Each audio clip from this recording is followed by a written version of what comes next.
ஏன்னா அந்த இன்வால்மெண்ட் இருந்துச்சுல்ல, இல்லைன்னா எல்லாரும் சொல்ல மாட்டாங்க.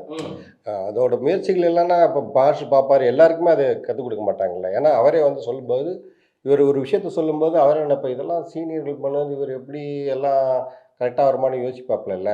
இவர் வந்து பண்ணி காட்டுவாப்புல. மாஸ்டர் நீங்கள் வைக்கணும் இல்லை, நான் ஒன்று பண்ணுறேன். இப்போ எனக்கு என்னென்ன தெரியும் நான் அவங்ககிட்ட சொல்லிடுறேன். அதில் நீங்கள் ஏதாவது பண்ண முடிஞ்சா பண்ணுங்க. இல்லாட்டி நான் உங்கள் பக்கத்திலே வரமாட்டேன்னு சொல்லுவார். சும்மா ஒரு விஷயம் பண்ண சொன்னா, அத அப்படியே சும்மா இல்ல நல்லாவே அவர் பண்ணி காமிச்சுருவாரு.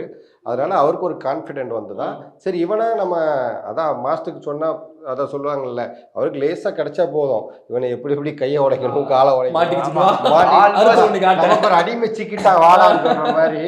ஏன்னா புது ஹீரோ பண்ண தெரியுமா, பண்ண தெரியாதான்னு சொல்லி சிலவங்க பயந்து லிமிட்டா முடிப்பாங்கல்ல. எல்லாமே பண்றானே, அவங்களுக்கு அதெல்லாம் தீனி போட்ட மாரி தானே. அல்ல போடுன்னு சொல்லி போடு போடுன்னு போட்டாரு. ஆமா. அதுல வந்து பெரிய ஒரு இதுல அடி வாங்குவாரு. இன்னைக்கு தான் அவர் சொல்றாரு, அது ஆக்சுவலா ரியல் ஆல்மோஸ்ட் அது வந்து பிவிசி வச்ச இது பைப்பு. ஆமாமா. அதெல்லாம் உண்மையா அடி வாங்கியிருக்காரு. சட்டையை கிழிச்சு பார்த்தா தான் தெரியும். எவ்வளவு உள்காயம் இருக்கு.